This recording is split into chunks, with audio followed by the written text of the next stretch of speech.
Setelah penantian 26 tahun lamanya, McLaren akhirnya bisa mengakhiri pose gelar mereka dan meraih juara konstruktor di musim 2024. McLaren menuntaskan misi Last to First mereka, di mana pada awal musim 2023, mereka adalah salah satu tim terlambat di grid. Dengan lolos ke Q2 saja sangat sulit. Namun, kini McLaren adalah juara konstruktor di musim 2024 setelah persaingan ketatnya dengan Ferrari di akhir musim ini. Lando Norris sukses raih kemenangannya di GP Abu Dhabi ini dan sukses antar McLaren raih gelar konstruktor mereka yang ke-9, yang terakhir mereka raih pada tahun 1998. Norris jalani balapan yang sangat solid dan konsisten di barisan depan. McLaren yang membawa downforce lebih banyak di settingan mobil mereka, sukses untuk mengungguli Ferrari dari sisi race pace. Norris berhasil untuk menjaga jaraknya dengan Sainz di kisaran 3-5 detikan hingga akhir balapan. Meski tekanan berada di pundaknya, Norris dapat memanajemen balapannya dengan baik dan finish di depan dua Ferrari. Salah satu momen terbaik McLaren ada pada pit crew mereka, di mana saat dia terdekat oleh Sainz, pit crew McLaren berhasil melakukan pit stop ke Norris yang hanya dilakukan dengan 2 detik saja. Karena kalau salah sedikit saja, maka Norris berpeluang untuk keluar pit di belakang Sainz.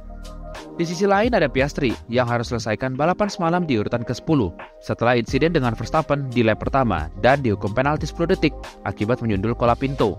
Insiden dengan Verstappen sudah jelas salah Verstappen, karena Verstappen yang memiliki start bagus melihat peluang di sisi dalam Piastri.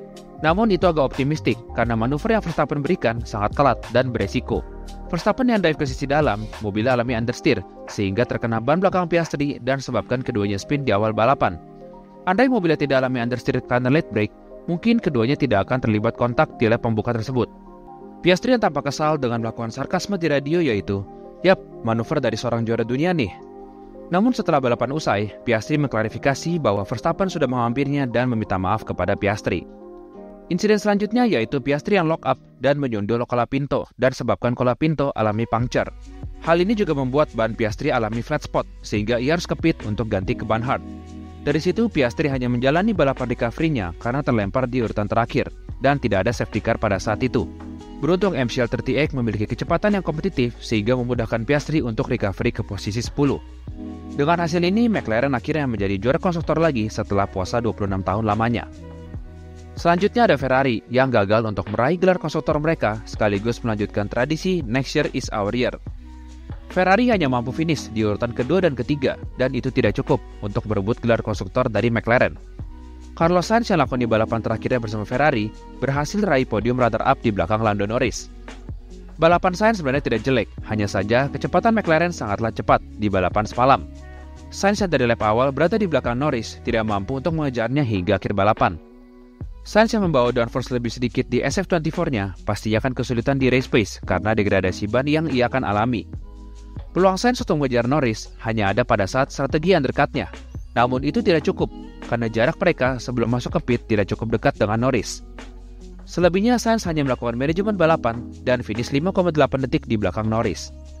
Di sisi lain ada Leclerc, yang jalani balapan comeback-nya dengan sangat fantastis. Start dari posisi 19 akibat lap time yang dihapus pada Q2, dan penalti akibat ganti komponen energy store. Leclerc berhasil naik ke posisi 8 pada lap pembuka, berkat manuver dive bomb dari sisi luar dan melewati 3 pembalap sekaligus di satu tikungan. Dari situ Leclerc terus menunjukkan kecepatannya dan berhasil menyalip pembalap di depannya terus-menerus. Leclerc pun berhasil finish di urutan ketiga dan ini merupakan hasil terbaik yang dapat ia lakukan untuk mencoba meraih gelar konstruktornya bagi Ferrari. Di akhir balapan ia juga menegaskan kalau Ferrari sudah melakukan segalanya dan tidak ada lagi yang tersisa. Pace McLaren memang sangat cepat di depan dan sulit untuk mengejarnya. Dengan hasil ini, Ferrari berhasil menjadi runner-up konstruktor di musim 2024 di depan Red Bull. Beralih ke Mercedes, Lewis Hamilton yang juga jalani balapan terakhir untuk Mercedes berhasil finish di urutan keempat setelah start dari posisi ke-16. Hamilton yang alami apes karena bola dari Magnussen tersangkut di underfloor-nya pada sektor ketiga membuat Hamilton gagal lolos ke Q2. Hamilton yang start dengan ban hard memiliki pace yang cukup bagus dan dapat bersaing di depan. Bono yang melihat bahwa balapan ini hanya akan berlangsung satu stop saja mengatakan ke Hamilton jika ada potensi untuk posisi ketiga. Hamilton yang ganti ke ban medium di stint terakhirnya berhasil menyalip Hülkenberg, Gasly, dan Russell untuk selesaikan balapannya di posisi keempat. Ini merupakan balapan terakhir di Mercedes dan merupakan performa yang kami harapkan dari seorang 7 kali juara dunia untuk mengakhiri karirnya di Mercedes sebelum bergabung ke Ferrari musim depan. Sementara Russell berhasil finish di posisi kelima dan melengkapi finish 4 dan 5 Mercedes di balapan GP Abu Dhabi semalam. Di posisi ke-6 ada Max Verstappen yang sempat alami insiden dengan Piastri di awal balapan dan sebabkan ia harus dihukum 10 detik penalti. Penalti ini disebabkan karena Verstappen yang menyebabkan terjadinya crash dengan Piastri yang kami setuju akan penalti tersebut karena manuver Verstappen yang agak optimistik dan terlalu beresiko. Posisinya pun tidak sejajar dengan Piastri saat menyentuh apex. Jadi dalam kasus ini, Verstappen layak untuk dipenalti. Selain itu, RB20-nya memang tidak memiliki kecepatan di balapan tadi malam, dengan Verstappen yang terus mengeluhkan ban yang alami overheat. Oleh karena itu, ia hanya mampu finish di posisi ke-6 dan rekan setimnya Sergio Perez harus gagal finish karena insiden dengan Bottas di awal balapan. Dengan hasil ini, Red Bull finish di urutan ketiga konstruktor di musim ini. Statistik lainnya adalah Verstappen dapat menjadi juara dunia di musim ini dengan tim yang meraih urutan ketiga di konstruktor. Selanjutnya ada Pierre Gasly yang finish di urutan ke-7. Gasly yang lakoni kualifikasi yang fantastis membuatnya dapat start dari posisi ke-5 setelah penalti dari Hülkenberg. Gasly lakoni balapan yang sangat solid di Alpine dan membantu Alpine mengunci posisi ke-6 di konstruktor musim ini. Brazil, Qatar, lalu sekarang Abu Dhabi. Gasly sukses raih 31 poin di 3 balapan terakhirnya dan tidak terhitung GP Las Vegas. Lalu di urutan ke-8 ada Nico Hülkenberg. Meski ia meraih posisi ke-4 di kualifikasinya, namun ia harus dihukum penalti karena menyalip saat pit exit, yang sebabkan ia harus turun ke posisi 7. Dengan hasil ini, Haas finish di urutan ke-7 konstruktor di belakang Alpine.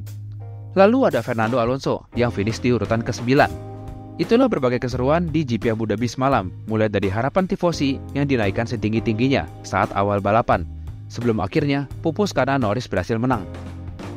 Tulis momen favorit kalian di balapan semalam, dan jangan lupa untuk beri like, komen, dan subscribe untuk konten F1 lainnya.